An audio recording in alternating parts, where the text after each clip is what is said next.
कृपा करो मुझ ऊपरे सुख निधि सहजानंद। गुण तमारा गाववा बुद्धि आपजो सुख कंद। गुण तमारा गाववा बुद्धि आपजो सुख कंद। श्री स्वामिनारायण भगवाननी जय। अक्षर पुरुषोत्तम महाराजनी जय। गुणातीतानंद स्वामी महाराजनी जय। प्रमुख स्वामी महाराजनी जय। प्रगट गुरु हरि महंत स्वामी महाराजनी जय। સુરત અક્ષરધામ મહોત્સવની જય। દરેક દિવ્ય હરિભક્તોને ચાતુર્માસ કથા શ્રવણના જય સ્વામી નારાયણ। છેલ્લા 4 દિવસથી આપણે અલગ અલગ વિષય ઉપર પ્રવચનનો આસ્વાદ માણી રહ્યા છીએ। આજે આપણે આ ચાતુર્માસનો 5મો દિવસ। આમ તો આ 5મો દિવસ કેટલો બધો પવિત્ર છે।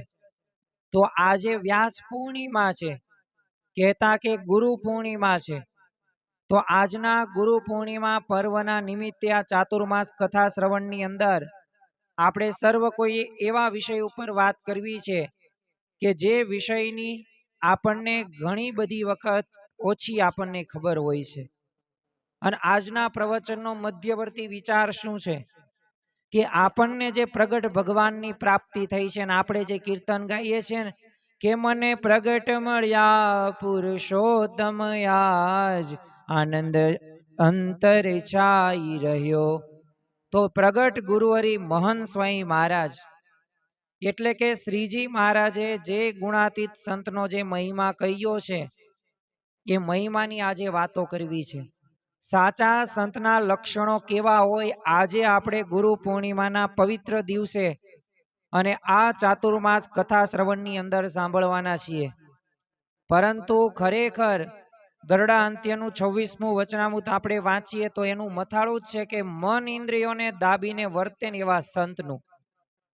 હવે એ વચનામૃતની અંદર શ્રીજી મહારાજે એવા સંતની વાત કરી છે, પરંતુ એવા સંતની વાત કરતા પૂર્વે આપણે ખરેખર પરબ્રહ્મ પુરુષોત્તમ ભગવાન શ્રી સ્વામિનારાયણ કે જે અનંત જીવોના એક આત્યંતિક કલ્યાણ કરવાના શુભ હેતુ સાથે આ લોકની અંદર પોતે પધાર્યા। એમણે જો લાખો મુમુક્ષુઓને પોતાના આશ્રિત કરીને એકાંતિક ધર્મ સિદ્ધ કરાવ્યો છે, અને પાછું સિદ્ધ કરાવ્યો છે એટલું જ નહીં, આપણને સર્વ કોઈને કલ્યાણની ઈચ્છા છે ને તો બધાયનું પરમ કલ્યાણ કર્યું છે। અને પોતાના સ્વધામ ગમન બાદ પણ આ કાર્ય ચાલુ રહે ને એ માટે પોતાની સાથે અક્ષર બ્રહ્મ એટલે કે ગુણાતીત સંતને લઈને પણ પધાર્યા હતા। ખરેખર આપણા જીવનની અંદર આપણે જે સત્સંગ કરીએ છીએ, આપણને જે ઉપાસના મળી છે, ગુણાતીતાનંદ મૂળ અક્ષર સહજાનંદ એક પરમેશ્વર પ્રગટ સત્પુરુષ મોક્ષનું દ્વાર BAPS અસ્મિતા, આ ઉપાસનાથી જ આપણું કલ્યાણ થાય છે। કોઈ પણ સંપ્રદાયની અંદર ઉપાસના રહીને નિષ્ઠા રહીને એકડાના સ્થાને હોય છે। અને અંત્યનું 26મું તમે વચનામૃત વાંચો તો એની અંદર શ્રીજી મહારાજે વાત કરી છે। આપણે વચનામૃતના શબ્દોને આપણે પ્રથમ તો શ્રવણ કરીએ અને ત્યારબાદ સમજવાનો પ્રયત્ન કરીએ કે શ્રીજી મહારાજ આપણને શું સમજાવવા માગે છે। તો આપણે સૌ પ્રથમ શ્રવણ કરીશું એકાગ્ર ચિત્તે। સ્વામિનારાયણ હરે વચનામૃત ગર્ડાંત્ય પ્રકરણનું 26મું મન ઇન્દ્રિયોને દાબીને વર્તે એવા સંતનું। સ્વામિનારાયણ હરે સંવંત 1885 કારતક સુધી એકાદશીને દિવસ સ્વામી સહજાનંદજી મહારાજ શ્રી ગઢડા મધ્યે દાદા ખાચરના દરબારમાં શ્રી ગોપીનાથજીના મંદિરને વિશે વિરાજમાન હતા અને સર્વ શ્વેત વસ્ત્ર ધારણ કર્યા હતા અને પોતાના મુખારવિંદની આગળ પરમહંસ તથા દેશ દેશના હરિભક્તની સભા ભરાઈને બેઠી હતી। પછી શ્રીજી મહારાજે એમ વાર્તા કરી છે। હવે જો શ્રીજી મહારાજ કારતક સુદ 11ના દિવસે આ વાત કરે છે અને મહારાજ આપણા કલ્યાણ માટે આ વાત કરે છે। ખરેખર તો એમના જ્યારે આપણે વચનામૃતના મથાળા જોઈએ, એમના શબ્દો વાક્યો જોઈએ ને તો પણ આપણને ખ્યાલ આવે કે શ્રીજી મહારાજ જે બોલ્યા છે ને એ જીવોના કલ્યાણના અર્થે જ પોતે એવું જ બોલ્યા છે। જ્યારે પણ વચનામૃતનું આપણે વાંચન કરીએ ત્યારે તમે જુઓ કે આપણા બધાય પ્રશ્નોનું સમાધાન એમાં થાય છે। એટલે જ વચનામૃતને પરાવાણી કહ્યો છે. કોનો? પણ શ્રીજી મહારાજની પરાવાણી સમાન આ ગ્રંથ છે. અને શ્રીજી મહારાજે વાત કરી કે ભગવાનની પેઠે સેવા કરવા યોગ્ય એવા જે સંત તે કેવા હોય? તો ઇન્દ્રિયો, અંતકરણ આદિક જે માયાના ગુણ, એની જે ક્રિયા તેને પોતે દાબીને વર્તે, પણ એની ક્રિયા એ કરીને પોતે દબાય નહીં અને ભગવાન સંબંધી ક્રિયાને જ કરે ને પંચ વર્તમાનમાં દ્રઢ રહેતા હોય ને પોતાને બ્રહ્મરૂપ માને ને પુરુષોત્તમ ભગવાનની ઉપાસના કરે, એવા જે સંત તેને મનુષ્ય જેવા ન જાણવા અને દેવ જેવા પણ ન જાણવા. કેમ છે કે એવી ક્રિયા દેવ મનુષ્યને વિશે હોય નહીં, અને એવા સંત મનુષ્ય છે તો પણ ભગવાનની પેઠે સેવા કરવા યોગ્ય છે. માટે જેને કલ્યાણનો ખપ હોય એવા જ જે પુરુષ તેને એવા સંતની સેવા કરવી. વિચાર કરો કે ખાલી 7 થી 8 વાક્યો શ્રીજી મહારાજે કહ્યા, પણ એ દરેક વાક્યોને સમજવા માટે આખી જિંદગી ઘણા બધાને વહી જાય છે, તોય સમજાતા નથી. આપણે આજે શ્રીજી મહારાજે જે કહ્યા ને આ વાક્યો, એના પ્રસંગો દ્વારા આપણે સાબિત કરશું. આપણને ઘણી બધી વખત પ્રશ્ન થાય છે ને કે મહંત સ્વામી મહારાજ ભગવાન છે કે ભગવાનનું સ્વરૂપ છે? તો જો ભગવાનય નથી ને ભગવાનનું સ્વરૂપય નથી, પણ એક વાત યાદ રાખજો કે મહંત સ્વામી મહારાજમાં શ્રીજી મહારાજ સાંગોપાંગ બિરાજમાન છે. એટલે આપણે જે મહંત સ્વામી મહારાજની સેવા કરીએ છીએ ને એ ભગવાનની સેવા કરીએ છીએ. અને એટલું જ નહીં, મેં નથી કહ્યું, આ વચનામૃતની અંદર શ્રીજી મહારાજે કહ્યું છે. અને આવા સંતની વિશેષતા છે, આવા સંતનો મહિમા છે. શ્રીજી મહારાજના સમયની અંદર તમે જુઓ કે સંતો ભક્તો મહારાજમાં એ બહુ એવા જોડાઈ ગયા ને કે એમના હૃદયની અંદર મહારાજ સિવાય બોલો કોઈ નહોતું. પણ છતાં પણ મહારાજે ગુણાતીત સંતનો ખૂબ મહિમા ગાયો છે. વચનામૃત તમે વાંચો, હરિચરિત્રામૃત સાગર વાંચો કે ગ્રંથો તમે જુઓ, પરમહંસોના ભજન કીર્તન તમે વાંચો, અને જ્યારે પણ સાંભળીએ ને ત્યારે આ વાતની આપણને પ્રતીતિ થયા વગર રહેતી નથી. અને આવા ગુણાતીત સંતનો આજે આપણે મહિમા જાણવો છે. પ્રગટ ગુરુ હરિ મહંત સ્વામી મહારાજનો મહિમા જાણવો છે. પ્રમુખ સ્વામી મહારાજનો મહિમા જાણવો છે. તમે જો આમ તો સાંપ્રદાયિક ગ્રંથોની અંદર પણ સંત મહિમાની તો નોંધ થયેલી જ છે. પ્રથમ તો આપણે એની વાતો કરીએ અને પછી આપણે એ સંત મહિમા સાથે સંતોના કેવા લક્ષણો છે જે શ્રીજી મહારાજે અંત્યના 26મા વચનામૃતની અંદર અત્યારે આપણે શ્રવણ કર્યું, તો એના આધારે આપણે સમજવાનો પ્રયત્ન કરીશું. પણ તમે જો હરિચરિત્રામૃત સાગર ગ્રંથ કે જેમાં શ્રીજી મહારાજના ચરિત્રો અને ઉપદેશ વચનો ગ્રંથ છે, અને મુક્તાનંદ સ્વામીની અનેક નોંધના આધારે તેમના તે એક શિષ્ય, નામ એમનું સિદ્ધાનંદ સ્વામી, એમને આ હરિચરિત્રામૃત સાગર ગ્રંથ એ તૈયાર કરેલો. હવે આ ગ્રંથની અંદર સંતનો કેટલો મહિમા લખાણો છે. તો એકવાર છે ને શ્રીજી મહારાજ જેતલપુરની અંદર પોતે માહોલની અંદર બિરાજમાન હતા. તે સભામાં છે ને શ્રીજી મહારાજે વાત કરી કે મોક્ષદાતા સંત મળે છે ને ત્યારે એમની સેવા મન કર્મ વચને કરે ને તો વ્યાવહારિક બુદ્ધિને પણ મોક્ષ પરક બનાવી દેશે. અને ભગવાનને મળવાનું પ્રથમ દ્વાર સંત જ છે. અને એવા સંતના સમાગમ વિના કોઈ ભવ પાર પણ થઈ શકતું નથી. અને એટલે જ તે આપણે આજના દિવસે ઘણી વખત સાંભળીએ છીએ, ગુરુર બ્રહ્મા ગુરુર વિષ્ણુ ગુરુર દેવો મહેશ્વર ગુરુ સાક્ષાત પરબ્રહ્મ તસ્મૈ શ્રી ગુરુવે નમઃ. એટલે જ તે સદગુરુ બ્રહ્માનંદ સ્વામીએ પણ પોતાના પદોની અંદર કહ્યું છે, સંત સમાગમ કીજે હો નિષદિન સંત સમાગમ કીજે. તો સંતનો સમાગમ કરવાની વાત કરીશ. શા માટે? કારણ કે સંતના સમાગમથી આપણે ભગવાન સુધી પહોંચી શકશું. તમે જો વચનામૃત ગ્રંથની અંદર તે શ્રીજી મહારાજના તે જે ઉપદેશ વચનોની નોંધ જે 5 સદગુરુ સંતોએ કરી, એ મુક્તાનંદ સ્વામી હોય, ગોપાલ સ્વામી હોય, નિત્યાનંદ સ્વામી હોય, શુકાનંદ સ્વામી હોય કે બ્રહ્માનંદ સ્વામી હોય, તો આ ગ્રંથની અંદર પણ ગુણાતીત સંતનો બોલો અઢળક મહિમા લખેલો છે. અને આ ગ્રંથમાં મહારાજે લગભગ 191 વખત ભગવાન અને સંત, પરમેશ્વર તથા સત્પુરુષ, પરમેશ્વર અને મોટા સંત, આવા બધા શબ્દો વાપર્યા છે.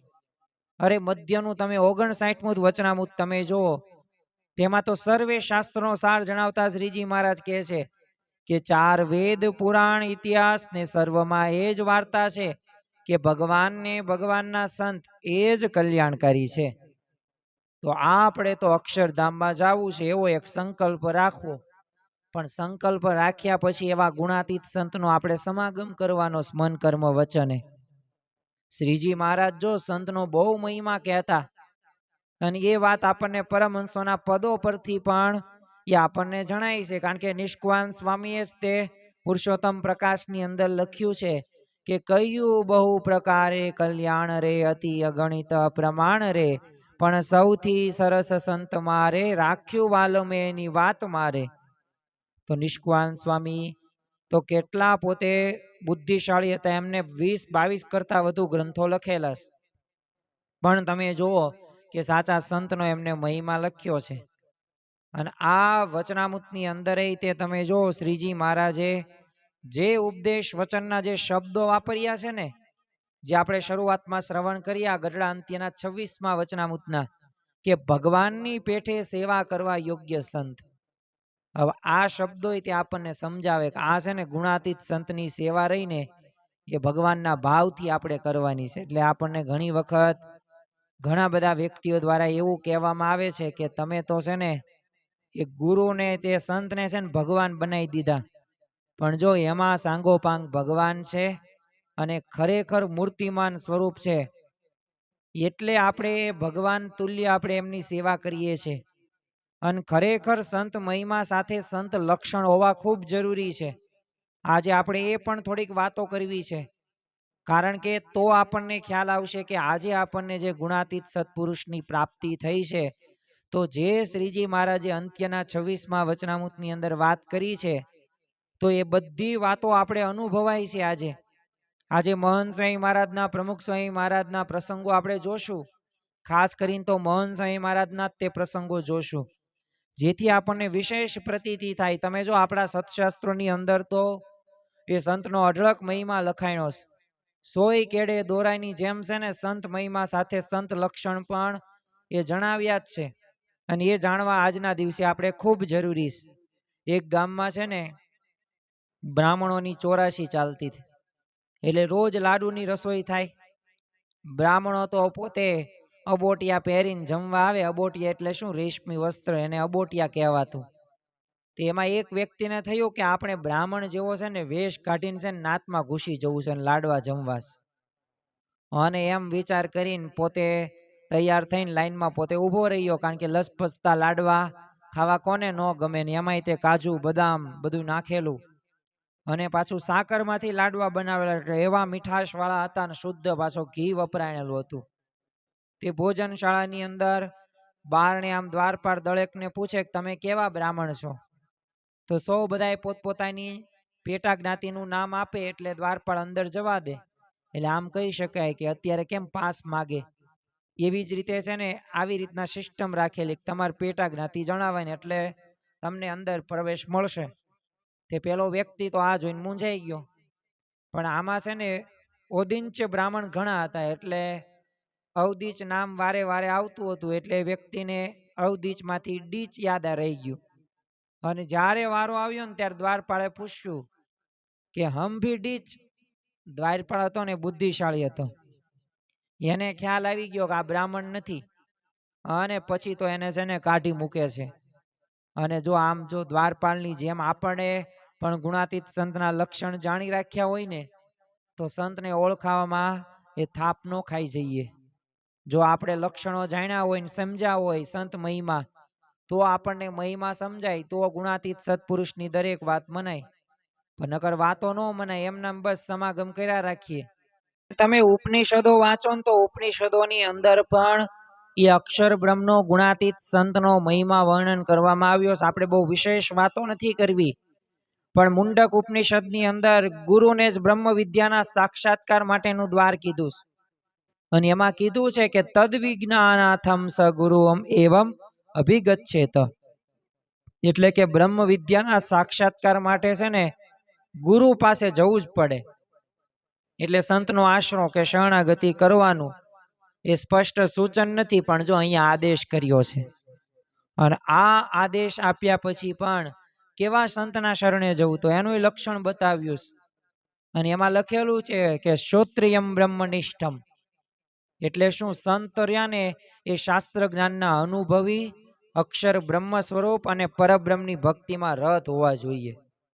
જો એવા આપણે સંત પાસે જઈએ ને તો આપણે એવી સ્થિતિને પ્રાપ્ત કરી શકીએ. હવે જો શાસ્ત્રો પર કેવળ મનના તુક્કા રજૂ કરતા હોય, પણ સંપત્તિ સંતતિ આપે, રોગ મટાડે, કોઈક ઐશ્વર્ય બતાવે, તો એવા સંતના શરણે જવાની કે પછી ભગવાનની પેઠે સેવા કરવાની વાત કોઈ શાસ્ત્રમાં લખી નથી. ચમત્કાર બતાવે ને ત્યાં પહોંચી જજો, અને જ્યાં રોગ તમારા મટાડી દે ને સંપત્તિ સંતતિ આપે ને ત્યાં જજો, એવું શાસ્ત્રોમાં કહ્યું જ નથી. વચનામૃતની અંદર શ્રીજી મહારાજે વાત કરી છે, અને એના લક્ષણોની આજે આપણે વાતો કરવી છે વિશેષ કરીને. તો કારણ કે જે શ્રીજી મહારાજે કહ્યું ને વચનામૃતની અંદર, એ વચનામૃતના આધારે અને પ્રસંગોના આધારે આપણે સમજવાનો પ્રયત્ન કરીશું કે એવા મહંત સ્વામી મહારાજ કે એવી આપણી ગુણાતીત ગુરુ પરંપરા છે. એટલે આજે આપણે છે ને ક્રોસ વેરીફાઈ કરવાના, શ્રદ્ધા સાથે ને થોડુંક તર્ક સાથે. પણ જો શ્રદ્ધા થોડીક વિશેષ રાખીશું. કેમ? કારણ કે પ્રસંગોમાં તો શ્રદ્ધા રાખવી જ પડશે, અને એ શ્રદ્ધા રાખીશું તો આપણને સાચા સંતનો પણ મહિમા સમજવા મળશે. પ્રથમ તો શ્રીજી મહારાજ શું કહે છે કે ઇન્દ્રિયોને અંતઃકરણની ક્રિયા છે ને દાબીને વર્તે છે. આમ તો આ બધી ઇન્દ્રિયોને દાબવીને, અંતઃકરણની ક્રિયાઓને દાબવીને બહુ અઘરી બાબત કહેવાય. આપણે જોતા હશું કે આખો દિવસ દરમિયાન આપણે ઘણી બધી તે ઇન્દ્રિયોની અંદર, જે આપણને 5 જ્ઞાનેન્દ્રિયો, 5 કર્મેન્દ્રિયો અને 11મું મન, એકાદશી હોય ને તો એકાદશીના દિવસે પણ આપણે સંયમમાં વર્તાવી નથી શકતા. ન જોવાનું, ન ખાવાનું, ન બોલવાનું, એ બધું આપણે કરી નાખીએ છીએ. અને એમાંય મન તો આપણને ક્યાં પહોંચાડે છે નક્કી જ નહીં. દર વખતે નિયમ લેતા હોય કે આ વખતે તો છે ને 10 ઇન્દ્રિયો અને 11માં મનને સંયમમાં વર્તાવું, પણ વર્તાવી શકતા નથી. જો ગુણાતીતાનંદ સ્વામીએ પહેલા પ્રકરણની 257મી વાતમાં કીધું છે કે લાકડાની ને લોઢાની બેડી કરતા પણ સ્ત્રી ધનની છે ને બેડી કઠણ છે ને મોટી છે, ને તે બેથી મુકાય ને તો પછી ઇન્દ્રિયો અંતઃકરણની બેડી મોટી છે, અને અહીંથી ન દબાય ને એ તો માયા પરનો આવેલો હોય તે ન દબાય, બીજો તો દબાઈ જાય. તો જો ગુણાતીત સત્પુરુષના જીવનની અંદર જો આપણે તપાસ કરીએ ને ત્યારે આપણને ખ્યાલ આવે કે પોતે નિરંતર ઇન્દ્રિય અને અંતઃકરણની જે ક્રિયા હોય ને એને દાબીને વર્તે છે. આપણે પ્રસંગોની વાતો કરીએ તો પણ આપણને ખ્યાલ આવી જાય. સંવંત 1869માં તે મુક્તાનંદ સ્વામી છે ને 200 સંતોના મંડળો સાથે છે ને સુરતમાં રહેતા. એટલે આ સંતોનો જ્યાં ઉતારો હતો ને એ બધી મકાનની સામે એક ખંડેર મકાન હતું, ને એમાં એક નીલ વાંદરું કોઈએ બાંધેલું હતું. એટલે વાંદરાની તો ચંચળતાથી આમ સહેજ જ બધાની આમ દ્રષ્ટિ વાંદરા ઉપર પડે. સભામાં મુક્તાનંદ સ્વામી બધી વાતો કરે, અને બધાય તે વાતો સાંભળે, પણ ઓલું વાંદરું હતું નીલ વાંદરું, ત્યાં ગમે ત્યાં દ્રષ્ટિ વહી જાય. તે એકવાર સભામાં છે ને મુક્તાનંદ સ્વામીએ બધાય સંતોને કીધું કે આપણી ઇન્દ્રિય કેટલી બધી ચંચળ છે કે સામેના મકાનમાં એક વાંદરું છે ને એ તરફ દ્રષ્ટિ કરવાની આપણને કાંઈ જરૂર નથી, પણ છતાં જો આપણામાં કોઈ પણ એ વાંદરું જોયા વગર નથી રહ્યા. અને જેમણે ન જોયું હોય તો એ ઊભા થાવ. હવે 200 સંતો હતા, પણ આ 200 સંતોમાંથી એક ગુણાતીતાનંદ સ્વામી હતા ને, એ હાથ જોડીને પોતે ઊભા થયા, અને મુક્તાનંદ સ્વામી તો પોતે રાજી થતા કીધું કે ઓહો, 200 સાધુમાં વૃત્તિના એ નિરોધ વાળા એક તમે જ નીકળ્યા, અને મારી પોતાની દ્રષ્ટિ પણ એ તરફ ગઈ છે. તો જો પોતે પોતાનો સ્વીકાર તો કરે છે, પણ એક ગુણાતીતાનંદ સ્વામી હતા કે જેમની વૃત્તિ એ નીલ વાંદરા તરફ ગઈ નહીં. અને આ મૂળ અનાદિ અક્ષર મૂર્તિ ગુણાતીતાનંદ સ્વામી કે જે પોતે જુનાગઢ મંદિરના પોતે મહંત રહ્યા 40 વર્ષ 4 મહિના 4 દિવસ. નાનામાં નાની સેવા તો એમને કરેલી છે, પણ કેવું નિસ્વાદી જીવન. તો પોતે બાજરાનો રોટલો ને છાશ ને મીઠું આ જ જમવાનું. આવું તો નિસ્વાદી જીવન. નાનામાં નાની સેવા કરવાની. મંદિરનું ચોગાન પોતે ગુણાતીતાનંદ સ્વામી મહંત હોવા છતાં પોતે વાળતા. તો જો આ ગુણાતીત સત્પુરુષની પરંપરા છે ને, એ આપણને જોવા મળે છે. પ્રમુખ સ્વામી મહારાજે પણ જો હરિભક્તોની એ સુખાકારી માટે જે પોતાની ઇન્દ્રિયોના ભાવને દાબીને અતિશય ભીડો વેઠો. સન 1975 તે અન્નકૂટોત્સવ ગોંડલની અંદર ઉજવીને પ્રમુખ સ્વામી મહારાજે નવા વર્ષના પ્રથમ 4 દિવસમાં છે ને 23 ગામોની અંદર વિચરણ કરેલું. તે એમણે બધું વેઠેલા અતિશય શ્રમના કારણે છે ને ભેંસદળમાં એમના શરીરે તાવ ચડ્યો. હવે તાવ ઉતારવા છે ને ગોળી પણ કારગત ન નીવડી અને છેવટે બોલો ઇન્જેક્શન આપવામાં આવેલું. અને સાથે વિચરણ કરી રહેલા તે પૂજ્ય ડોક્ટર સ્વામીએ વિનંતી કરી કે આજે રાત્રે આપે સભામાં આવવાની જરૂર નથી, અમે સભા કરી આવશું. હવે આવી પરિસ્થિતિમાં આમ સામાન્ય વ્યક્તિ તો આરામ જ ઝંખે ને, પરંતુ જો દેહાતીત સ્વામી બાપા સભામાં આવવા માટે આગ્રહ કરવા લાગ્યા. તે સંતોએ છે ને એ હજુ એકવાર વિનંતીના સૂરમાં કીધું કે હજુ આપણે આવતીકાલે મહિલાઓના મંદિરમાં પ્રતિષ્ઠાનો ભીડો પડવાનો છે અને કાલે સૌને લાભ મળવાનો જ છે, એટલે આજે તમે આરામ કરી લો. પણ બોલો સ્વામી બાપા સભામાં આરામથી ન તે પધારી ગયા અને સભા સ્થળનું ખુલ્લું પ્રાંગણ ને ઉડતી ધૂળ ને વરસતી ઠંડી. હવે સ્વામી બાપાની માંદગીના વકરાવે એમ હતું જ તે અન્ય સંતોએ પ્રવચનો બધા ટૂંકાવ્યા. એટલે ડોક્ટર સ્વામીએ તો સ્વામી બાપાને કહેવડાવ્યું પણ ખરું કે આપ જો ટૂંકમાં બોલજો જેથી આરામ માટે છે ને ઉતારે પહોંચી જવાય. પણ તેઓ 17 મિનિટ એ પોતે સુધી પોતે વર્ષા છે ને કથા વાર્તા એમને કરી. ત્યારે તો જો આપણને અનુભવ છે કે સામાન્ય માથાનો દુખાવો તાવનો હોય ને તો આપણે પરાસભા કે રવિ સભામાં રજા રાખીએ છીએ. બીજી બાજુ સતત કળતર અનુભવતા સ્વામી બાપા તમે જો એક પરહિત કાજે એ દેહના ભાવની અવગણના કરતા રહ્યા છે. આ પ્રમુખ સ્વામી મહારાજ જીવન જીવીને ગયા છે અને એમનું તો જીવન સૂત્ર હતું બીજાના ભલામાં આપણું ભલું, બીજાના ઉત્કર્ષમાં આપણો ઉત્કર્ષ, બીજાની પ્રગતિમાં આપણી પ્રગતિ, ભગવાન બધાયનું ભલું કરજો. આ જીવન ભાવના સાથે પ્રમુખ સ્વામી મહારાજ જીવ્યા છે ને એટલે જ તમે જો 7.5 લાખ પત્રો હોય, 2.5 લાખો વ્યક્તિગત મુલાકાતો હોય અને લાખોના ઘરે પધરામણીઓ હોય, 150 કરતા વધુ સામાજિક પ્રવૃત્તિઓ હોય, 1000 કરતા વધુ એ સંતોની ભેટ હોય, અરે 1400 કરતા વધુ પણ એ મંદિરોની ભેટ હોય. આ બધુંય તે મેં તમને આંકડાઓ કીધા ને, પણ એ એમને કરેલું છે અને એ કઈ ભાવના બીજાનું ભલું થાય, બીજાનું સારું. જો આ એમના જીવનની અંદર ઇન્દ્રિયોને ભાવને દાબે છે અને બસ સામા ભક્તને જ રાજી કરવાનો એમને પ્રયત્ન જોવા મળે છે. 2013ની અંદર જ તે મહંત સ્વામી મહારાજ પોતે જયપુર પોતે પધારેલા. તો તેઓ છે ને હરિભક્તોના ઘેરે ઘેરે પધરામણીએ નીકળ્યા હતા. હવે એક પછી એક પધરામણીઓ તો વધતા ઘણું બધું મોડું થઈ ગયેલું અને ભોજનનો સમય થયો એટલે સ્થાનિક જે સંત હતા એ પર સેવકોનો ફોન આવ્યો કે જલ્દી જલ્દી મંદિર પાછા લઈ આવો અને આગળની બધી પધરામણીઓ બધી કેન્સલ કરો. હવે 80 વર્ષની ઉંમરે તે મહંત સ્વામી મહારાજ બોલો બધાના ઘરે એટલા પ્રેમથી પધરામણી કરતા હતા એટલે પધરામણી કેન્સલ ન થઈ શકી અને બપોરનો 1 વાગ્યો ત્યાં સુધી સ્વામીશ્રી તો પધરામણીઓ કરતા રહ્યા. એટલે પધરામણીઓ પૂરી કરીને છે ને સ્વામીશ્રી પોતે મંદિરે ભોજન માટે પહોંચ્યા. હવે ત્યારે હે ને દોડતા મંદિરે આવેલા એક ભાવિકે કીધું કે મારા ઘરે છે ને પધરામણી રહી ગઈ. જોકે છે ને એમના ઘરે નાનું મોટું આમ સમારકામ ચાલી રહ્યું હતું એટલે સ્થાનિક સંતો એમને સમજાવવાનો થોડોક પ્રયાસ કર્યો કે ભવિષ્યમાં તમ તાર પધરામણી કરશું. પરંતુ મહંત સ્વામી મહારાજે તે સ્થાનિક સંતોના હાથ દબાવીને કીધું કે ચાલો આપણે પધરામણીએ જઈ આવીએ. અને બોલો એટલું કહેતા તો પોતાના ભોજન માટે ઉતારામ જવાને બદલે ક્યાં સ્વામીશ્રી ગયા, કાર તરફ જવા લાગ્યા. એટલે સાથેના સંતને પણ એમને ઈશારા દ્વારા કારમાં તે બેસવાનો પછી નિર્દેશ કર્યો. ભોજન પડતું મૂકીને બોલો સ્વામીશ્રીએ એ હરિભક્તના ઘેર પધરામણીએ ગયા અને એ ભાવિક ભક્તને ખૂબ રાજી કર્યા અને ત્યારબાદ આશરે અડધો કલાકમાં મંદિરે પહોંચ્યા ને અને ભોજન માટે બિરાજ્યા ત્યારે સંતોએ છે ને તેમને પૂછ્યું કે આવા સંજોગોમાં આપને કંટાળો ન આવે?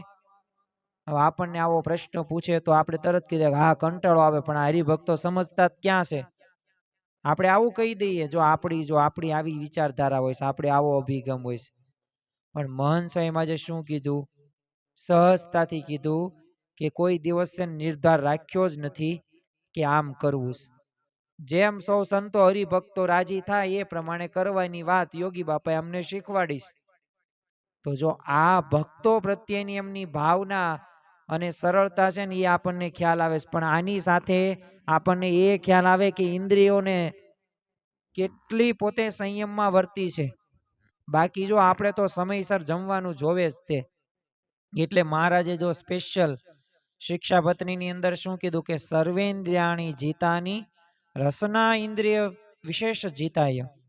એટલે બધી ઇન્દ્રિયોને જીતવાની જ છે, પણ આ રસના એટલે શું? જીભને થકી આજે આ સ્વાદમાં જે આસક્તિ છે ને એને વિશેષ કરીને જીતવાની વાત કરીશ. મહંત સ્વામી મહારાજ જો આ ઇન્દ્રિયોની વૃત્તિ ભગવાનમાં જોડીને જ ક્રિયા કરતા હોય એવું આપણને અનુભવાય.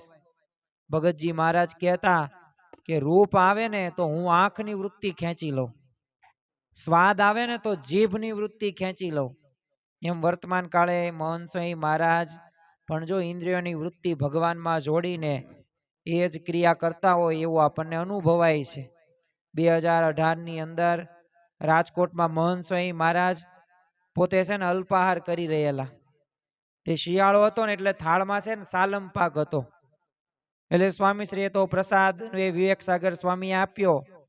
તે વિવેક સાગર સ્વામીએ પણ એમાં થોડો ટુકડો સ્વામીશ્રીને જમાડ્યો ને પછી તરત કીધું કે કેવો લાગ્યો? તે સ્વામીશ્રી કે પહેલા ખાધો હોય તો ખબર હોય ને. તે સ્વાભાવિક રીતે તો આજ દિન સુધી એમના થાળમાં અનેક વાર સાલમ પાક તો મુકાણો જ હોય, પણ જો મહંત સ્વામી મહારાજ એને ક્યારેય ગ્રહણ કરેલો જ નહીં. એટલે બધાને છે ને વિશેષ થોડોક મહિમા તો ત્યારે સમજાણો કે જ્યારે છે ને વિવેક સાગર સ્વામીએ પૂછ્યું કે પહેલા નથી ખાધો પણ અત્યારે જમાડ્યો તો કેવો લાગ્યો? તે સ્વામીશ્રીના મુખ ઉપર એક પ્રશ્નાર્થ વાક્ય જ હતું. એટલે સંતોએ સ્વામીશ્રીને જણાવ્યું કે હમણાં છેલ્લે જે જમ્યા તે સાલમ પાક હતો. તે સ્વામીશ્રીના મુખે કીધું કે હે, હવે આવો બોલો આશ્ચર્ય ભાવ નીકળી ગયો. તો જમવા છતાં પણ જો સ્વામીશ્રીને અનુસંધાન નથી કે તેઓ શું જમે છે. અને અહીંથી વિશેષ થોડા દિવસો પૂર્વે તે સાલમ પાકની વાત નીકળી ત્યારે કોઈ કે પાકો ખ્યાલ નહોતો એમાં કઈ વનસ્પતિ આવે તો એ વખતે બોલો સ્વામીશ્રીએ કીધેલું કે આમાં સાલમ પંજા નામની વનસ્પતિ આવે અને એનો આકાર છે ને એ પંજા જેવો હોય. હવે જો સાલમ પાક શેમાંથી બને છે તે ખ્યાલ હોવા છતાંય બોલો પૂર્વે ક્યારેય જમ્યા નહોતા ને એવું કેવું આશ્ચર્ય કહેવાય. અને આજે જમ્યા પછી પણ એની ખબર નહોતી તો એ તો કેવું મોટું આશ્ચર્ય કહેવાય. પણ જો મહંત સ્વામી મહારાજ ઇન્દ્રિયો અંતઃકરણ દાબીને વર્તે છે અને એ સમજવા માટે ઘણા બધા પ્રસંગો એ આપણને પ્રાપ્ત થાય છે. આપણે આજના દિવસે પ્રસંગો કહીએ ને એટલા ઓછા, પણ જો આવા ગુણાતીત ગુરુ પરંપરા આપણને પ્રાપ્ત થઈ છે. તમે જો યોગી બાપા હોય, શાસ્ત્રીજી મહારાજ હોય, પ્રમુખ સ્વામી મહારાજ હોય. પ્રમુખ સ્વામી મહારાજે કડવી કાકડી ખાધેલી. તમે જુઓ કે 102 ડિગ્રી તાવ હોય ને 111 પધરામણીઓ કરીશ. દરેક ભક્તોના ભાવ પ્રમુખ સ્વામી મહારાજે પૂરા કર્યા છે. અને એટલું જ નહીં, મહંત સ્વામી મહારાજે પણ એ તમે જુઓ કે બ્રોકલી હોય કે એ બધી તે પોતે સાવ સામાન્ય ચવાઈ ગયેલી હોય, ચવડ હોય તો પણ ખાધેલું છે. અમુક વખત તો એ એવું ખારું હોય. પ્રમુખ સ્વામી મહારાજે તો એક વખત આમ મલાઈ ઉતરેલી જે મલાઈ હોય ને એની કઢી પોતે જમી ગયા તોય તે એક પણ ફરિયાદ ન કરી. પાછું કેવો વિચાર, સેવક સંતે શું કીધું કહેવાય તો ખરી ને. પ્રમુખ સ્વામી મહારાજ કે મહારાજ કાંઈ બોલ્યા? કાંઈ બોલ્યા નથી તો આપણે શા માટે બોલીએ? તો જો આવા પ્રસંગોના આધારે જો આજે આપણે ગુરુ પૂર્ણિમા તો છે જ તે ચાતુર્માસ કથા શ્રવણ સાંભળી રહ્યા છીએ છેલ્લા 4 દિવસની, આજે 5મો દિવસ.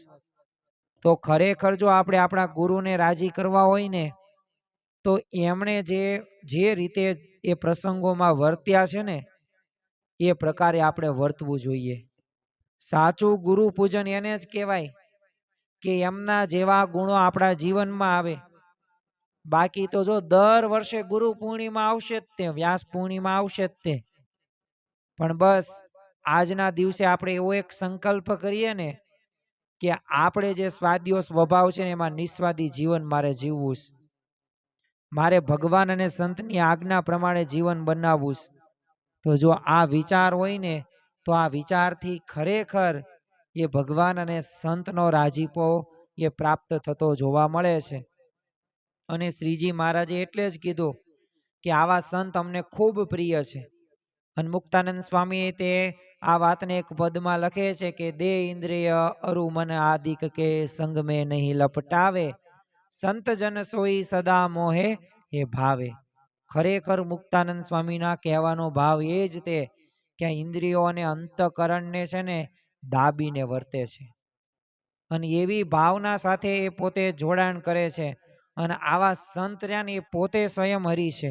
એટલે જ તે સદગુરુ નિષ્કાન સ્વામીએ પણ એક પદની અંદર આવા સંતનો મહિમા વર્ણન કરતા કહ્યું છે, ધન્ય ધન્ય એ સંત શું જાણને, જેનું ઉલટી પલટ્યું આપ, સંત તે સ્વયં હરિ. અને ખરેખર જો આવા સાચા સંત રહ્યા ને એ ધન્ય ધન્ય આપણે થઈ ગયા છીએ કે આવા ભગવાનની આપણને પ્રાપ્તિ થઈ છે.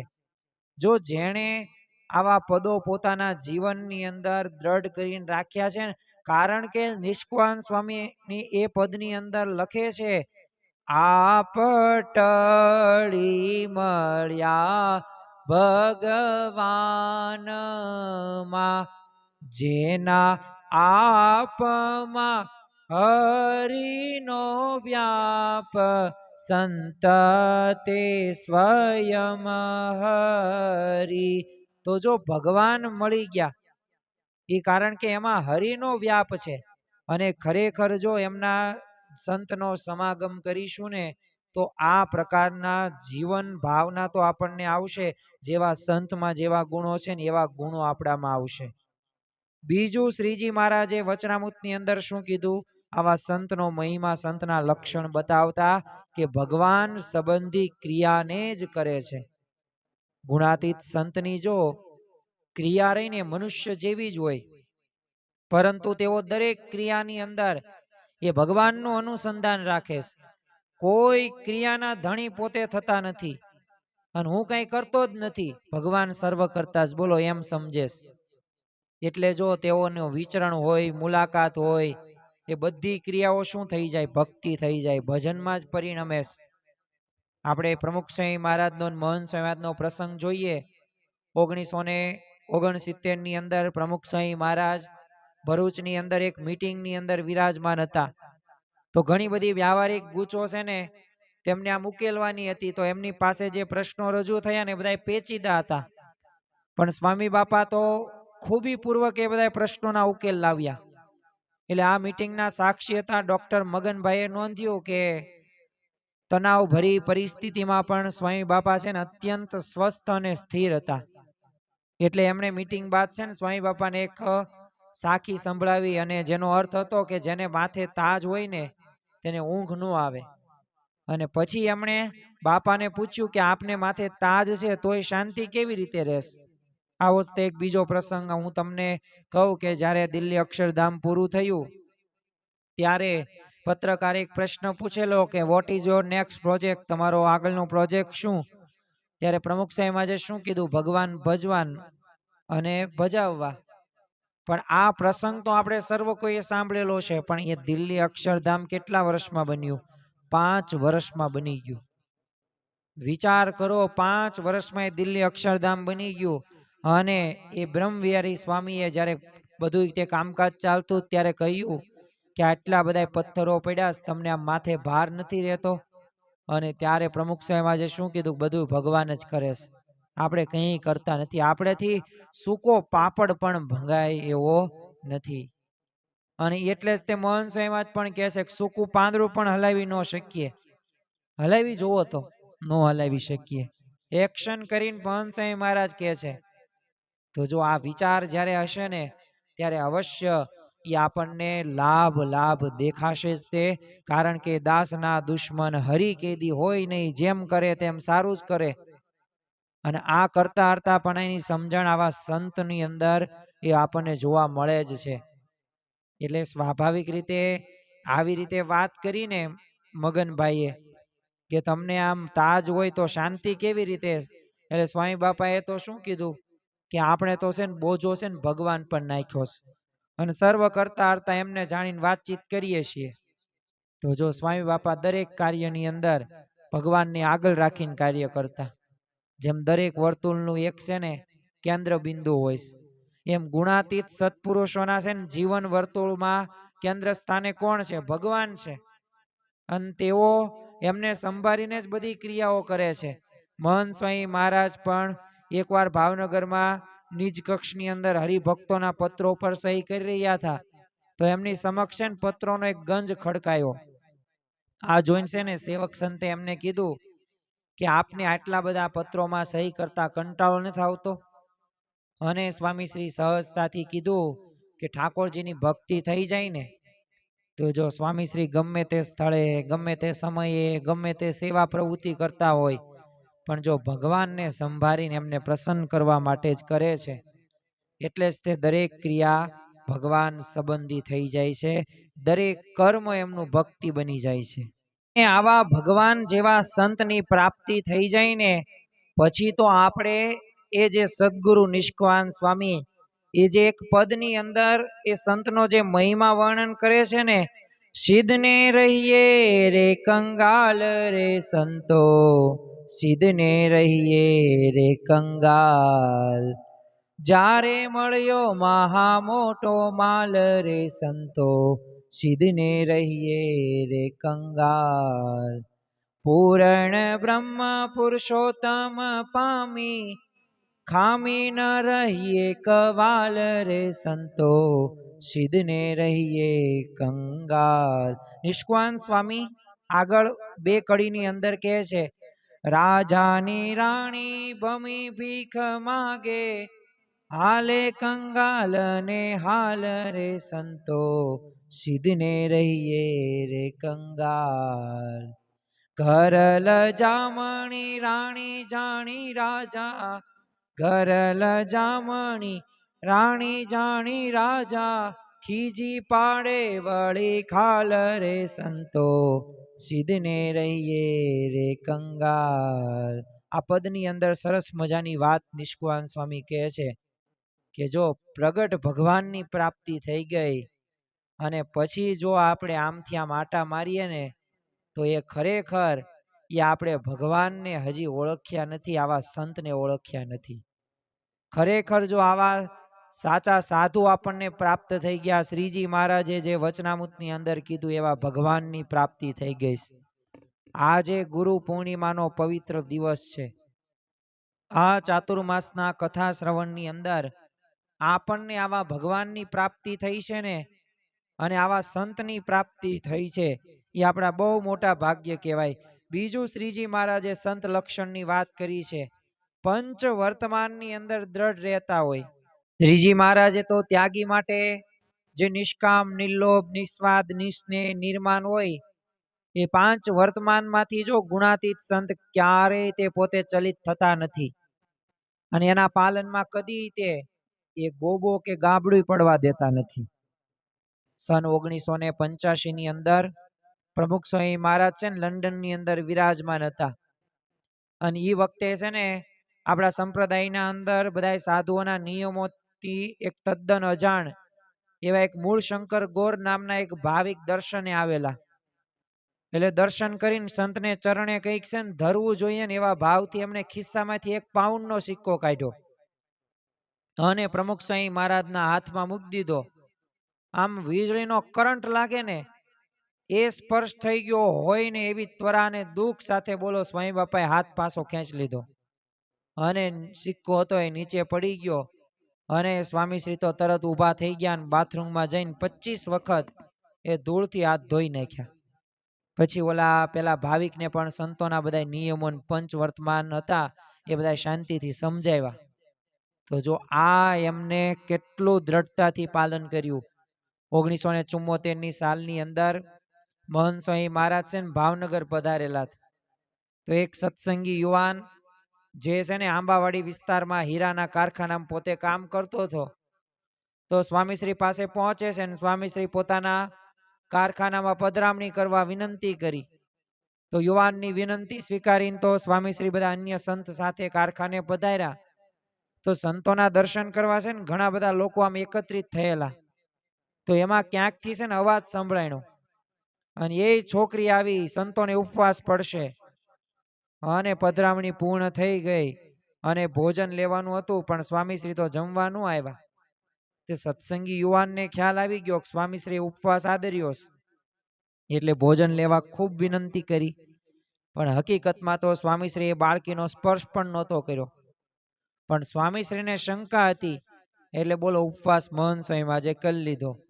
તો જો મહંત સ્વામી મહારાજે નિયમ ધર્મની અંદર દ્રઢ રહીને ધર્મ વિસ્તાર્યો. દેશ પરદેશની અંદર ધર્મ પ્રચાર માટે એ વિચરવા છતાં પણ એમને ક્યારેય શ્રીજી મહારાજે જે પંચવર્તમાન રૂપી સ્વધર્મનો આપ્યો છે ને એમાં ક્યારે એમને ત્યાગ કર્યો નથી. એ સાધુઓના પંચ વર્તમાન યુક્ત એમનું જીવન છે. અતિશય દ્રઢતાપૂર્વક પોતે વર્તન કરે છે. એટલે જ તે સદગુરુ નિષ્કાન સ્વામી એક પદની અંદર કહે છે, માનો મળી છે મોટી વાત, હાથ આવી તેમાં હારજો રે, કરી જતન દિવસ રાત, સુતા બેઠા સંભાળજો રે, સાચો મળ્યો છે સત્સંગ અંગે, અચળ કરી રાખજો રે, રખે ચડે બીજાનો રંગ, એવો ડાપણ દૂર નાખજો રે, લઈ બેઠા છો મોટો લાભ પેટી, પુરાણ બ્રહ્મને નહીં તો દુઃખનો ઉગત ડાભ, માની લેજો એ મર્મ રે, આજ પામ્યા છો આનંદ પામ્યા દારૂણ દુઃખ ને રે, એમ કહે નિષ્કુળાનંદ, રખે મુકતા એવા સુખ ને રે. તો જો આ સદગુરુ નિષ્કાન સ્વામી પોતે આ પદની અંદર સરસ મજાનો બોધ આપે છે. એકવાર જેના હાથમાં પારસમણી આવે ને પછી શા માટે એને છોડવાની મૂર્ખતા કરવી?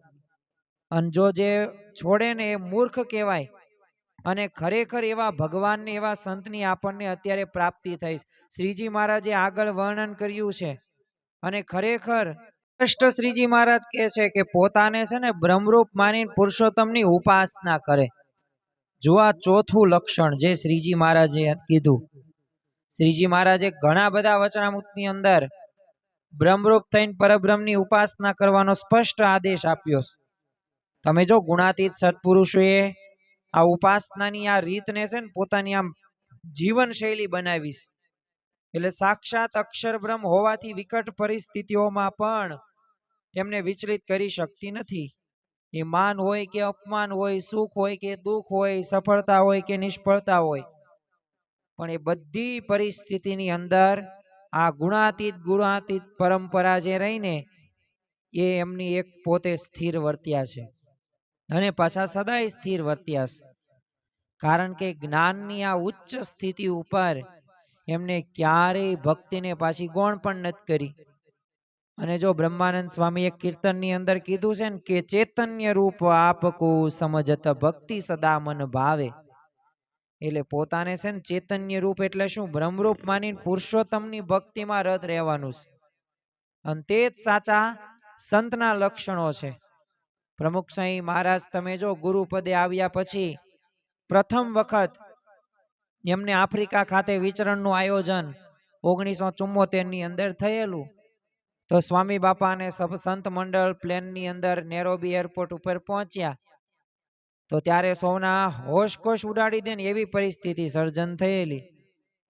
કંઈક ગેરસમજના લીધે હવે પ્રમુખ સ્વામી મહારાજ સાથેના બધા સંતો ભક્તોમાંથી કોઈને પણ બોલો નેરોબીમાં એ ઉતરવાની પરવાનગી આપવામાં ન આવી. અને એ જ પ્લેનમાં સૌએ ભારત પરત ફરવું પડેલું. હવે આવી અપમાનજનક પરિસ્થિતિથી પ્રમુખ સ્વામી મહારાજ સિવાય બધાય દુખી હતા.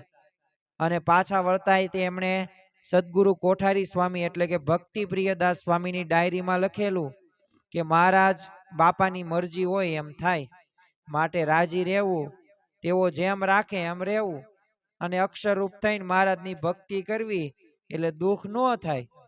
તો જો આ એમની ઉચ્ચ બ્રાહ્મી સ્થિતિ હતી, અને આ ઉચ્ચ બ્રાહ્મી સ્થિતિથી જ તે પોતે એ પ્રકારે જીવન પોતે જીવ્યા છે. અને પરત મુસાફરી દરમિયાન તે સ્વામી બાપાએ બોલો બધાયને આરતીમાં જોડ્યા. અષ્ટક ગાન દરમિયાન તે બે હરોળ વચ્ચેના એક પેસેજની અંદર દંડવટ પણ કર્યા. અને મુંબઈ પહોંચ્યા પછી પણ એમને પોતાને થયેલ બધી અપમાનની નહીં, પણ બોલો ઠાકોરજીની ચિંતા હતી. કારણ કે રાત્રે 3:30 વાગે ઠાકોરજીને થાળ કરાવ્યો, અને સવારની કથામાં તો બધાને બહુ આનંદ કરાવ્યો. હવે આટલું ભયંકર અપમાન છતાં પણ જો બ્રાહ્મી સ્થિતિ કે ઠાકોરજી પ્રત્યેની ભક્તિમાં વિક્ષેપ ન કરી શક્યું, તો આવા ગુણાતીત સંત માટે જ બ્રહ્માનંદ સ્વામી શું કહે છે કે બ્રહ્મ હોય પર બ્રહ્મ ઉપાસત બહત ન વિષય વિકાર મેં, બ્રહ્માનંદ સંત સોઈ સાચા સમજત સાર સાર મેં. તો જો આપણે પણ બ્રહ્મરૂપ થઈને પરબ્રહ્મની ભક્તિ કરવાની છે, આપણે પણ એકાંતિક ધર્મ સિદ્ધ કરવાનો, ધર્મ જ્ઞાન ભક્તિ અને વૈરાગ્ય એ સાથે જો આપણે ભક્તિ કરીશું તો અવશ્ય આપણે પણ પરબ્રહ્મની ભક્તિ કરવાના અધિકારી બની શકીશું. અને જો એક વાત યાદ રાખવી, લોયાનું 7મું વચનામૃત કે જેમાં શ્રીજી મહારાજે સ્પષ્ટ કીધું કે જે બ્રહ્મરૂપ થયો છે ને એને જ પરબ્રહ્મની ભક્તિ કરવાનો અધિકાર છે. તો આપણે સર્વ કોઈએ બ્રહ્મરૂપ થવું પડશે, અને બ્રહ્મરૂપ થવા માટે એ 5 અનાદિ તત્વમાં જીવ, ઈશ્વર, માયા અને જે બ્રહ્મ કહેતા, અક્ષર બ્રહ્મ કહેતા ગુણાતીત સત્પુરુષ વર્તમાન કાળે મહંત સ્વામી મહારાજનો મન કર્મ વચને સમાગમ કરવાનો છે, અક્ષર રૂપ થવાનું, એ સત્પુરુષ જેવા ગુણો આપણે પ્રાપ્ત કરવાના છે, અને તો જ તે આપણે એ બ્રહ્મરૂપ થઈ શકીશું. મહંત સ્વામી મહારાજે પણ જો ગમે તેવી પરિસ્થિતિઓ ન હોય એમાં પરેશાન થયા વિના, બોલો વિપત્તિઓથી વિચલિત થયા વિના ભગવાનની એ સેવા ભક્તિની ઉપાસનામાં પોતાનો તાર સાંધી રાખ્યો છે. એક સમયગાળો એવો હતો કે જ્યારે મહંત સ્વામી મહારાજને પેટમાં છે ને પાસળીના નીચેના ભાગમાં કોઈ ભાલો ભોગતો હોય ને એવો અસહ્ય દુખાવો હતો, અને કાયમ રહેતો. હવે આ દુખાવો રાત્રે 10 વાગ્યાથી સવાર સુધી રહ્યા કરે, આખી રાત ઊંઘ ન આવે. હવે એ સમયની અંદર પ્રત્યક્ષ સાક્ષીઓને યાદ છે કે સ્વામી શ્રી આવા દર્દ વચ્ચે પણ બોલો કથા વાર્તા પોતે હોશે હોશે કરતા. ક્યારેક તો પોતાનો હાથ પેટ પર દબાવીને ભગવાનની પ્રાપ્તિ થઈ છે ને એવી બળભરી વાતો કરતા. અને સ્વામી શ્રીને પણ તપનો પણ અનન્ય ઈશક, એટલે મોટી ઉંમરમાં પણ એમને ઉપવાસ ચાલુ રાખ્યા, અને ઉપવાસના દિવસે પણ એમની જો ઠાકોરજી જે પ્રત્યેની ભક્તિ હતી ને વિશેષ ખીલે. અને 83 વર્ષની ઉંમરે પણ એમણે જન્માષ્ટમીના એ ઉપવાસને દિવસે આખા દિવસ દરમિયાન એમને 71 દંડવટ કરેલા. મૂળ અનાદિ અક્ષર મૂર્તિ ગુણાતીતાનંદ સ્વામી તો કહેતા કે તમારા દેહ તો એ 20, 25, 30 વર્ષે પડી જશે, પણ હું તો ચિરંજીવી છું. સત્પુરુષ પૃથ્વી ઉપરથી ક્યારેય જતા જ નથી. અને આવો મહિમા એ ગુણાતીતાનંદ સ્વામી હોય એ વારંવાર કહેતા. અને એટલું જ નહીં, યોગી બાપા પણ મહંત સ્વામી મહારાજનો બહુ મહિમા કહેતા. 15/11/2022 દિવસે અમદાવાદની અંદર પૂજ્ય વિવેક સાગર સ્વામી છે ને યોગી બાપાના પત્રો લઈને મહંત સ્વામી મહારાજ પાસે પહોંચ્યા, અને તેઓને પત્રો વાંચવા આપ્યા. એટલે સ્વામી શ્રી ગુરુ યોગીજી મહારાજના અક્ષરો વાંચીને એમના દર્શન કરીને બહુ રાજી થયા. એટલે એમાંથી છે ને એક પત્ર હાથમાં લઈને છે ને થોડાક અંશો વાંચ્યા, તો એમાં પત્રની અંદર લખેલું હતું, આવો પત્ર હતો 23/11/1961 નો. અને એમાં યોગી બાપાએ પ્રમુખ જે મહંત સ્વામી મહારાજ વિશે લખેલું કે બોચાસણથી 4 પાના ભરીને, અને એમાં યોગી બાપા શું લખે છે કે સ્વામી શ્રીજી સ્વરૂપ સ્વામી શ્રીજીના લાડીલા એવા મહંત સ્વામી કેશવ જીવનદાસજી, ઓહો સંતો પાર્ષદો મહંત સ્વામીની આજ્ઞા પાળજો, મહંત સ્વામીની તબિયત સાચવજો, દવા કરાવજો, અને તેઓ કહે ને એમ કરજો.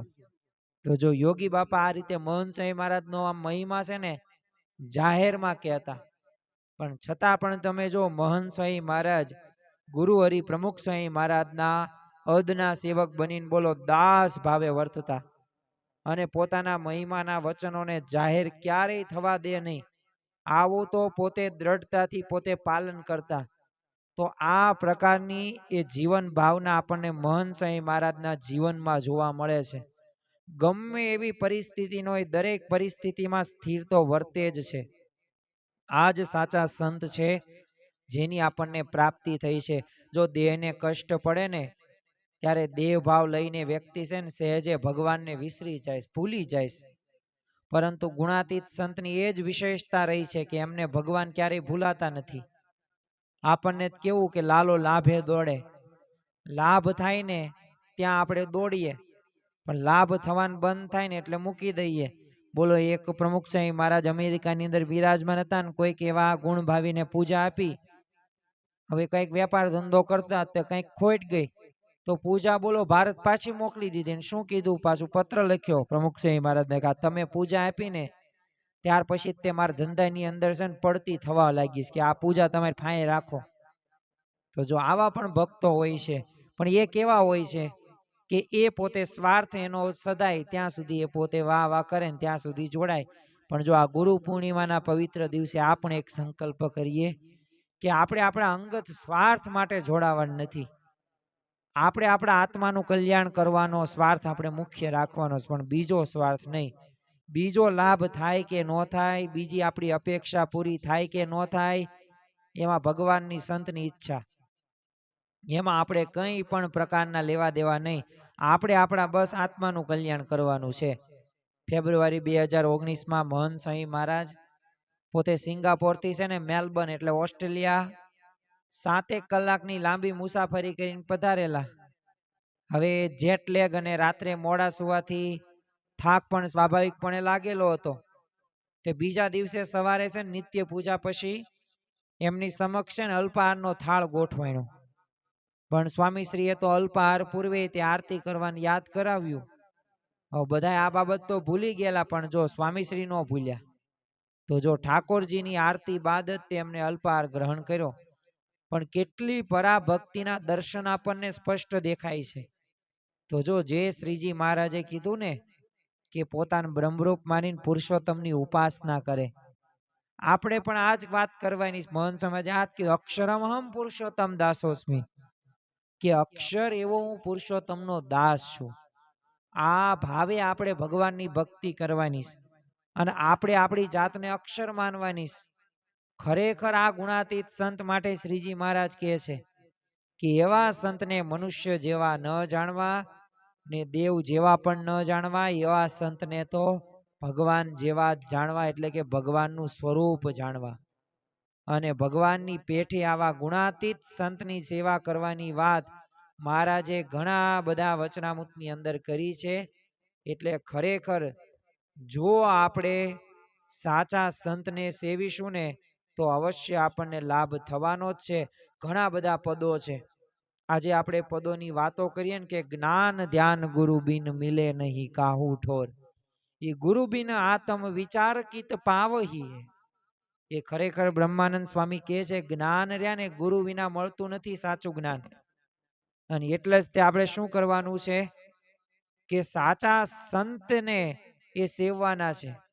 અને એ સાચા સંતને આપણે સેવીશું તો અવશ્ય આપણને લાભ થવાનો છે. કારણ કે એના મુખમાં મહારાજનું છે, એના વેણમાં વાલાના વેણ છે, એના કાનમાં કૃષ્ણના છે, એના નાકમાં નાસિકાના નાથ છે, એના જીભમાં એ જીભા જીવનની છે, એના હાથમાં હરિના હાથ છે, એના હૃદયમાં એ હૃદય હરિતણું છે. અને એવા સંત શિરોમણી ક્યાં મળે? તો એ ખરેખર એવા મહંત સ્વામી મહારાજની પ્રાપ્તિ થઈ છે. તો બસ આપણે મન કર્મ વચન એમાં જોડાવાનું છે. જેટલા આપણે વધુ જોડાશું એટલો આપણને વધુ લાભ થશે. જે જોડાયણા છે એને લાભ થયો છે. કારણ કે આ વાત જે મળી ને એ બહુ મોટી વાત મળી છે. હવે આ વાતને આપણે જતન કરીને રાખવાની છે. જતન કરીને રાખીશું તો લાભ થશે. બાકી તો ભાગ્ય તો આપણા જાગ્યા જ છે.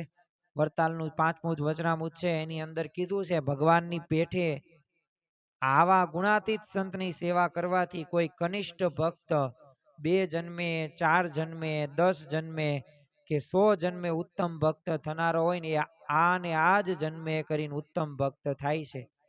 એવું એ સેવા કરવાનું ફળ પણ છે. ખરેખર આ દર વર્ષે ગુરુ પૂર્ણિમા આવે જ છે. દર વર્ષે આપણે ગુરુનો મહિમા સાંભળીએ છીએ. દર વર્ષે આપણે ગુરુનું પૂજન કરીએ જ છીએ. દર વર્ષે આપણે ગુરુના દર્શન કરીએ જ છીએ. પણ સાચી ગુરુ પૂર્ણિમા ત્યારે જ કહેવાશે કે જ્યારે આપણે આ અનંત જન્મોથી જે આ ભવ રોગની અંદર આ લખ 84 ની અંદર ભટકીએ છીએ ને તેમાંથી મુક્ત થઈએ અને ગુરુના જે માર્ગ બતાવ્યો છે, જે દિશા આપણને કહી છે, એ દિશા પ્રમાણે આપણે સર્વ કોઈએ ચાલવાનું છે. તો ખરેખર શ્રીજી મહારાજે જે લક્ષણો બતાવ્યા છે એ વર્તમાન કાળે આપણને મહંત સ્વામી મહારાજના જીવનમાંથી આપણને વિદ્યમાન થતું જોવા મળે જ છે. એટલે એમની ભગવાનના ભાવથી આપણે સેવા કરવાની છે. તો 100 જન્મનું કામ આપણે એક જન્મમાં કાઢી લઈશું તો ખરેખર આપણા તો બહુ મોટા ભાગ્ય છે. સદગુરુ નિષ્કાન સ્વામીએ એક પદની અંદર કહ્યું છે, એ પદ આપણે સાંભળીએ અને આજના ચાતુર્માસનું કથા શ્રવણ પણ પૂરું કરીએ અને સાચા સંતના લક્ષણો પણ અહીંયા પૂર્ણ કરીએ. સદગુરુ નિષ્કાન સ્વામી લખે છે, ઘણા બધાને એવું થાય છે ને કે આપણા ભાગ્ય ઉદય થયા છે કે નથી થયા. તો જો નિષ્કાન સ્વામી લખે છે, ભાગ્ય જાગ્યા રે આજ જાણવા, કોટી થયા કલ્યાણ આજ કોટી થયા કલ્યાણ આજ. ભાગ્ય જાગ્યા રે આજ જાણવા, ઉધારો ન રહ્યો એહનો, પામ્યા પ્રભુ પ્રગટ પ્રમાણ, પામ્યા પ્રભુ પ્રગટ પ્રમાણ. ભાગ્ય જાગ્યા રે આજ જાણવા. તો આપણા તો ભાગ્ય જાગ્યા છે કે આવા ભગવાનની પ્રાપ્તિ થઈ છે, આવા પ્રગટ ભગવાનની પ્રાપ્તિ થઈ છે. તો આજના દિવસે આપણે મહારાજ સ્વામીના ચરણોમાં પ્રાર્થના કરીએ. જો ભગવાન આપણી પ્રાર્થના સાંભળે છે તો આજનો આ વ્યાસ પૂર્ણિમા કહેતા કે ગુરુ પૂર્ણિમાના પવિત્ર દિવસે જેમ ભાગવતની અંદર શરૂઆત જ તે ગજેન્દ્રના મોક્ષના આખ્યાનથી કરવામાં આવ્યું છે. કારણ કે આ ગજેન્દ્ર મોક્ષ પોતે જે થયો એ ગજેન્દ્ર એટલે હાથી. આ હાથી પોતે તળાવની અંદર સ્નાન કરવા જાય છે. સાથે એની બધી એની પત્ની એટલે હાથીણી પણ હતી, એના જે સંતાનો, જેમ આપણે સંતાન હોય તો એમ પશુને હોય જ તે. તો એ પણ બધા મદનિયાઓ હતા. તમે જો ઘટના ત્યારે કઈ બની ટૂંકમાં વાત કરવી છે અને આ વાતની આજે આપણે પૂરી કરીએ કે ખરેખર એ જે સ્નાન કરવા જાય છે હાથી ગજેન્દ્ર નામનો, તો ત્યાં મગરે એનો જે પગ આવે ને મોઢામાં લઈ લીધો. ઘણા પ્રયત્નો કર્યા, એના પરિવારના સભ્યોને મદદ કરવાની કીધી, પણ પરિવારના સભ્યો તો પોતે જોવે છે, મદદ નથી કરી શકતા. પછી પોતાનું શરીર બળ, જો આમ તો પ્રાણીઓમાં સૌથી વધુ મજબૂત તાકાતવાર હાથી કહી શકાય, એનું શરીર બળ એને બહુ તે વાપર્યું પણ કાંઈ થયું નહીં. બુદ્ધિનું બળ પણ વાપર્યું, એ પણ કામમાં ન આવ્યું. અને હવે એની પાસે એક જ બળ બાકી હતું અને એ હતું ભગવાનનું બળ. અને એને કમળ એ વિષ્ણુ ભગવાનને અર્પણ કર્યું. વિષ્ણુ ભગવાન આવે છે અને ખ્યાલ છે આપણને કે એ સુદર્શન ચક્ર દ્વારા મગરનું મસ્તક છેદી નાખે છે અને ગજેન્દ્રની રક્ષા કરે છે. પણ જો પ્રાર્થનાથી એ ચમત્કાર થયો તો આજના દિવસે આપણી પાસે બીજું કાંઈ તો છે નહીં શસ્ત્ર, આપણી પાસે અમોઘ શસ્ત્ર એક જ છે, પ્રાર્થના. તો પ્રાર્થના આપણે કરીએ ગુરુ પૂર્ણિમાના પવિત્ર દિવસે કે અમને હવે આવા સાચા સંતની પ્રાપ્તિ થઈ છે અને ખરેખર મહંત સ્વામી મહારાજમાં મન કર્મ વચને જોડાઈને અમે એકાંતિક ધર્મ સિદ્ધ કરીને બ્રહ્મરૂપ થઈને પરબ્રહ્મની ભક્તિ કરી શકીએ એવી બળ બુદ્ધિ અને શક્તિ આપજો. શ્રી સ્વામિનારાયણ ભગવાનની જય. સ્વામિનારાયણ નારાયણ નારાયણ સ્વામિનારાયણે નારાયણે નારાયણે સ્વામિનારાયણે સ્વામિનારાયણે સ્વામિનારાયણે સ્વામિનારાયણે સ્વામિનારાયણે નારાયણે નારાયણે સ્વામિનારાયણે નારાયણે નારાયણે શ્રી સ્વામિનારાયણ ભગવાનની જય। આવા જ આધ્યાત્મિક પ્રવચનો સાંભળવા માટે અમારી ચેનલને લાઈક કરો, શેર કરો અને સબસ્ક્રાઇબ કરવાનું ભૂલતા નહીં।